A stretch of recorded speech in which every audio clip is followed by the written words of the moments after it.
What if I told you that one of America's most notorious serial killer cases might be hiding a disturbing secret? That 15 of Jeffrey Dahmer's alleged victims simply don't exist in official death records? I'm about to take you down a rabbit hole that will make you question everything you thought you knew about the Jeffrey Dahmer case. This isn't about conspiracy theories or wild speculation. This is about official government records, databases that track deaths across America, and 15 missing names that shouldn't be missing. Before we dive in, I want to give credit where it's due. This groundbreaking research was originally conducted by investigator Mark Tokarski, who first discovered these shocking discrepancies in official death records back in April 2021. His meticulous work uncovered what might be one of the most significant oversights or cover-ups in true crime history. Let's start with the basics. When someone dies in America, their death is typically recorded in multiple databases. One of the most comprehensive is the Social Security Death Index, or SSDI. Think of the SSDI as America's official record of who has died. According to Wikipedia, this database contained nearly 90 million records by 2011 and includes 93 to 96% of deaths for people over 65 since 1973. It's used by genealogists, historians, legal professionals, and government agencies. Now, Jeffrey Dahmer was arrested in 1991 for the alleged murders of 17 young men and boys. His case dominated headlines worldwide.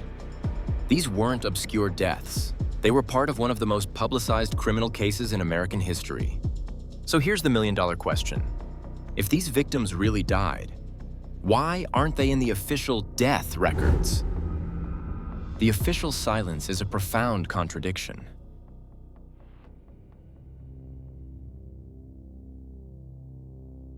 "15 names were completely missing.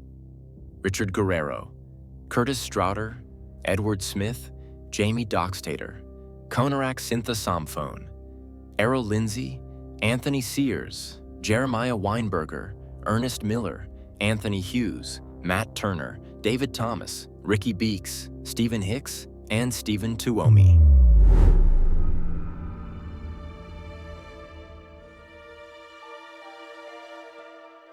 Only Oliver Joseph Lacey and Joseph Arthur Breithoft appeared in the SSDI database.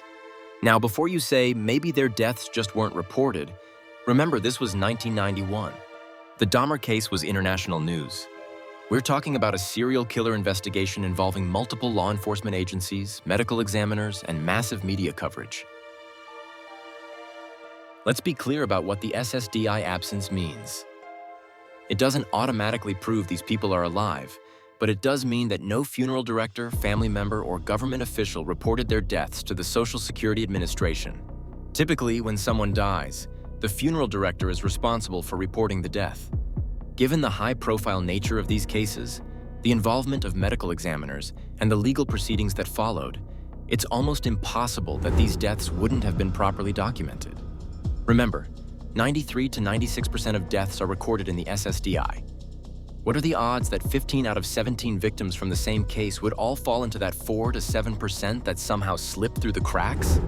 Mathematically, it's virtually impossible.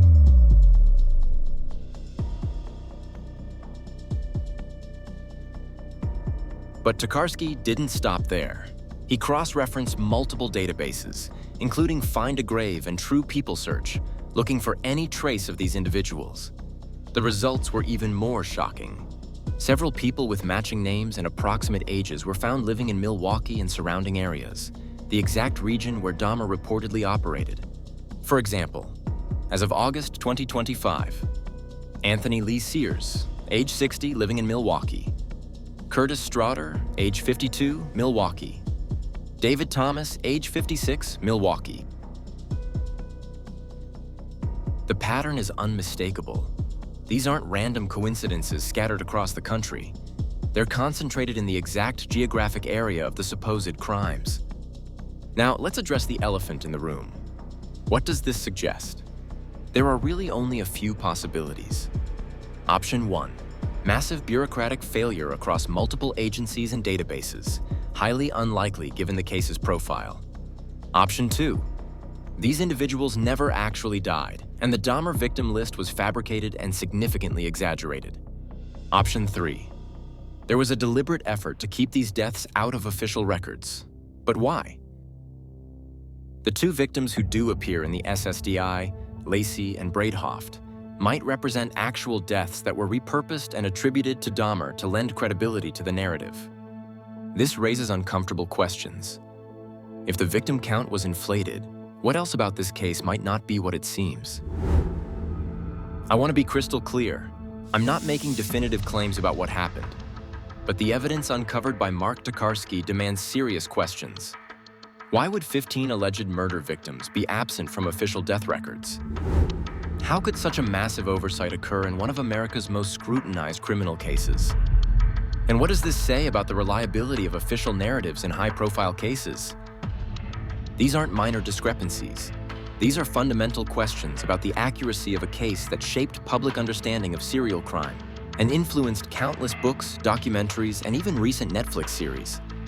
The work done by Mark Tokarski represents real investigative journalism, the kind of meticulous research that asks uncomfortable questions and follows the evidence wherever it leads.